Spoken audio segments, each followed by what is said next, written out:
Hello everyone. এবার যারা WP exam দেবে, ডাব্লিউপি প্রার্থীদের জন্য এই ভিডিওটি মেনলি করা। আমি কিছু গুরুত্বপূর্ণ তথ্য দেব, তথ্যগুলো খুবই গুরুত্বপূর্ণ হবে, তাই ভিডিওটি একটুকু স্কিপ না করে প্রথম থেকে শেষ পর্যন্ত দেখবে। একদম সেরার সেরা হতে চলেছে এই ভিডিওটি, ঠিক আছে? চলো প্রথমে বলে নিই আমি কি কি তথ্য দেব। আমি 1 নম্বর পয়েন্টে লিখেছি ডাব্লিউপি 2020 মেন কাট অফ কত ছিল, সেখানে কাট অফ কত গিয়েছিল। 2 নম্বর রেখেছে ডাব্লিউপি 2024 সালে কাট অফ কত থাকতে পারে। 3 নম্বর জিকেতে 25 নম্বর কিভাবে থাকতে পারে। 4 নম্বর রেখেছি ডাব্লিউপি 2024-এর জন্য কিভাবে পড়তে হবে। 5 নম্বর ডাব্লিউপি 2024-এর এক্সাম ডেট। ঠিক আছে, এই 5টি টপিক রেখেছি, তাই ভিডিওটি প্রথম থেকে শেষ পর্যন্ত দেখো, খুবই গুরুত্বপূর্ণ হবে। প্রথমে আসি ডাব্লিউপির যে লাস্ট এক্সামটা হয়েছিল সেখানে কাট অফ কত গিয়েছিল। এখানে দেখো আমি লিখে রেখেছি, ঠিক আছে? ক্যাটাগরি ওয়াইজ ভাগ করেছি। প্রথমে জেনারেল মেলদের ক্ষেত্রে ছিল 58.75। মেলদের ক্ষেত্রে অর্থাৎ পুরুষদের ক্ষেত্রে কাট অফ ছিল 58.75 এবং ফিমেলদের ক্ষেত্রে অর্থাৎ মহিলাদের ক্ষেত্রে জেনারেলদের কাট অফ ছিল 56.08। ইচ্ছিদের ক্ষেত্রে কত ছিল? 54.25 পুরুষদের ক্ষেত্রে, এবং ফিমেলদের ক্ষেত্রে 50.67 এবং ওবিসি এর ক্ষেত্রে 52.92 এবং ফিমেলদের ক্ষেত্রে 44। ওবিসি বিদের ক্ষেত্রে কত ছিল? 57.25। জেনারেল এই দুটির মধ্যে বেশি একটা কিন্তু পার্থক্য নেই। জেনারেলদের ছিল 58 এবং ওবিসি বিদের 57, বেশি একটা পার্থক্য নেই, সেভাবেই কিন্তু পড়তে হবে ওবিসি বিদের। এবং মহিলাদের কত ছিল? 53.33 এবং এসটিদের কত গিয়েছিল? 46.85 এবং মহিলাদের তার থেকে বেশি গেছিল 49.50। ঠিক আছে, এবং এসসিদের কিন্তু 54.25। এটা ছিল লাস্ট যে ডাব্লিউপি এক্সাম হয়েছিল সেটার কাট অফ। এবার আসি ডাব্লিউপি 2024 সালে কাট অফ কত থাকতে পারে। ঠিক আছে, এবার যেহেতু লিখিত পরীক্ষা কিন্তু একটাই হচ্ছে, এখানে মেন্স প্রিলিমসের কোনো ব্যাপার নেই।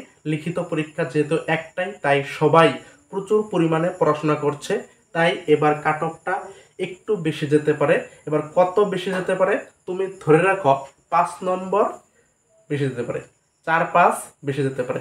অর্থাৎ 2020 সালে যে কাট অফটা ছিল তার থেকে 4-5 বেশি যেতে পারে। অর্থাৎ তোমাকে কিন্তু সেইভাবে প্রিপারেশন নিতে হবে। এবার 3 নম্বর আসে জিকেতে 25 নম্বর কিভাবে থাকতে পারে। দেখো জিকেতে 25 নম্বর কিভাবে থাকতে পারে। হিস্টোরি থেকে মনে করো 3-4 থাকতে পারে, জিওগ্রাফি থেকে 3-4 থাকতে পারে, পলিটি প্লাস ইকোনমি থেকে 2-3 থাকতে পারে, এবং সায়েন্স থেকে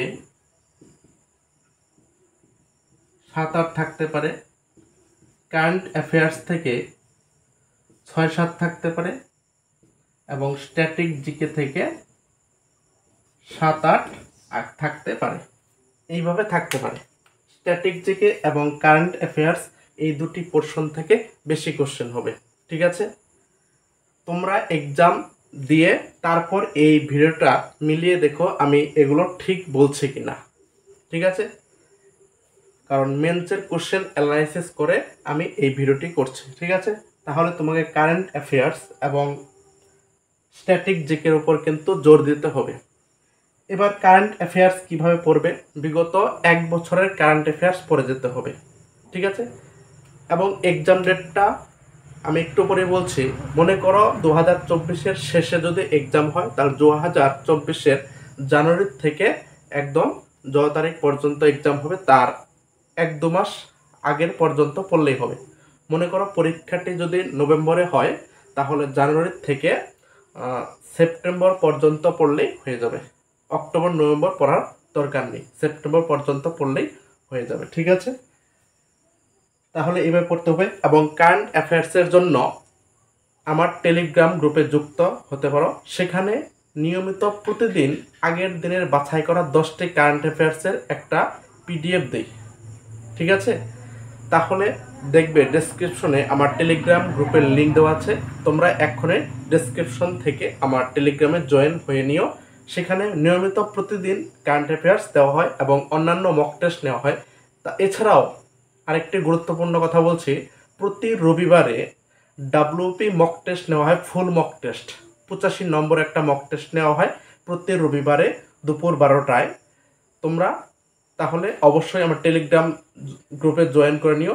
সেখানে থাকলে তোমরা অবশ্যই প্রতি রবিবারে একদম ফ্রিতে সম্পূর্ণ বিনামূল্যে 85 নম্বর ফুল মক টেস্ট হবে। এবং যেভাবে আমি বললাম এইভাবেই আমি রেডি করে তোমাদের সামনে পিডিএফ আকারে দিই, প্রয়োজনে তোমরা পিডিএফটা প্রিন্ট করে এক্সাম দিতে পারো। ঠিক আছে, আমি এই প্যাটার্ন ফলো করেই কিন্তু প্রতি রবিবারে মক টেস্ট নিই। মক টেস্টগুলো খুবই গুরুত্বপূর্ণ, যদি এইভাবে মক টেস্ট দিয়ে যাও তাহলে আশা করছি তোমাদের পরীক্ষা খুবই ভালো হবে। তাই অবশ্যই দেখবে ডেসক্রিপশনে লিঙ্ক আছে, অথবা টেলিগ্রামে গিয়ে সার্চ করে Falimari academy, Falimari academy FA আমার ইউটিউব চ্যানেলের নামেই টেলিগ্রাম ওপেন করা আছে, ফলিমারি একাডেমি এই নামে সার্চ করবে টেলিগ্রামে, টেলিগ্রাম গ্রুপ পেয়ে যাবে, অথবা ডেসক্রিপশনে লিঙ্ক দেওয়া থাকবে। নেক্সট আসি ডাব্লিউপি 2024-এর জন্য কিভাবে পড়তে হবে। কিভাবে পড়তে হবে, এখনো অনেকটাই সময় আছে, ডাব্লিউপি এক্সামের এখনো অনেকটা সময় আছে। তাহলে তুমি যদি এখনো পড়াশোনা শুরু না করে থাকো তাহলে তোমাকে প্রথমে চ্যাপ্টার ওয়াইজ পড়তে হবে, অধ্যায়ভিত্তিক পড়াশোনা করো এবং সাথে যে অধ্যায়টা পড়লে সেই অধ্যায়ের এমসিকিউ সলভ করো। এমসিকিউ একটা বুক কিনে নাও, এমসিকিউ একটা বই কিনে নাও। এমসিকিউ কোন বই ভালো হবে দেখবে আমার একটা ভিডিও করা আছে, ডেসক্রিপশনে লিঙ্ক দিয়ে দেবো, সেই ভিডিওটা দেখে তোমরা সেখান থেকে দেখে নিও কোন বইগুলো তোমাকে কিনতে হবে। আমি সেখানে 2টি এমসিকিউ বইয়ের কথা বলেছি, যে কোনো একটা কিনলেই হবে। ঠিক আছে, তাহলে তোমাকে অধ্যায়ভিত্তিক পড়াশোনা করতে হবে এবং সাথে সাথে সেই অধ্যায়ের এমসিকিউ প্র্যাকটিস করতে হবে এবং সপ্তাহে একটা করে মক টেস্ট দিতে হবে এবং সেই মক টেস্টটা আমার টেলিগ্রাম গ্রুপেই পাবে। অর্থাৎ আমার টেলিগ্রামে যদি জয়েন হয়ে থাকো এখান থেকেই একদম সম্পূর্ণ প্রস্তুতি নিতে পারবে এবং কিছুদিনের মধ্যেই আমি অধ্যায়ভিত্তিক ক্লাস শুরু করব, প্রতিটা বিষয় থেকে অধ্যায়ভিত্তিক ক্লাস শুরু করব। নেক্সট আসে যেটার জন্য তোমরা সোশ্যাল মিডিয়াতে খুব ঘোরাঘুরি করছো, যে এক্সাম ডেট কবে। বহু ইউটিউবার তোমাদের বিভ্রান্ত করছে এক্সাম ডেট নিয়ে। ঠিক আছে, তার টাইটেল লিখছে ডাব্লিউপি এক্সাম ডেট প্রকাশিত হয়ে গেল, তোমরা এই মুহূর্তে জেনে নাও। এইসব টাইটেল দেখে তোমরা ভিডিওতে দেখে তোমাদের সময়গুলো কিন্তু অপচয় করছো। আমি বলবো এইভাবে তোমরা সময় নষ্ট করো না। ডাব্লিউপির অফিসিয়ালি কোনো এক্সাম ডেট প্রকাশিত হয়নি। ঠিক আছে, ওরা চিন্তা ভাবনাও এখন পর্যন্ত নেয়নি যে ডাব্লিউপি এক্সাম কবে ওরা স্থির করবে। আমি কেন বলছি, কারণ ডাব্লিউপি এক্সাম হওয়ার আগে কলকাতা পুলিশের এক্সাম হবে। কলকাতা পুলিশেরই এখনও এক্সাম ডেট সিলেক্ট হয়নি। এটা আগস্ট মাসে কোনোভাবে এক্সাম হবে না এবং সেপ্টেম্বরের লাস্ট উইকে সম্ভবত কলকাতা পুলিশের প্রিলিমস এক্সামটা হবে। এবার নভেম্বরে এক্সাম হবে না, কারণ নভেম্বরে এর এক্সাম চলবে। প্রতি রবিবার করে এর এক্সাম আছে, অর্থাৎ মাস্টার অফ ডিগ্রি যে ডিস্টেন্সের এক্সামটা হয় প্রতি রবিবারে সেই পিজির এক্সামগুলো আছে। এবং নভেম্বরের 16-17 তারিখে পিএসসি ক্লার্কশিপের এক্সাম আছে, অর্থাৎ নভেম্বরের 15-16 তারিখ পর্যন্ত, অর্থাৎ 16-17 তারিখ পর্যন্ত তাহলে ডাব্লিউপি এক্সাম হচ্ছে না। তাহলে ডাব্লিউপি এক্সাম হওয়ার চান্স আছে নভেম্বরের লাস্ট উইক।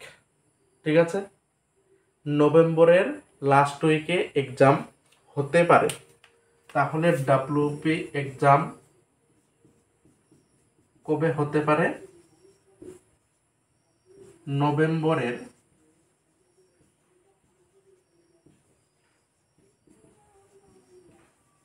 Last week. ঠিক আছে, নভেম্বরের লাস্ট উইক এক্সাম হতে পারে।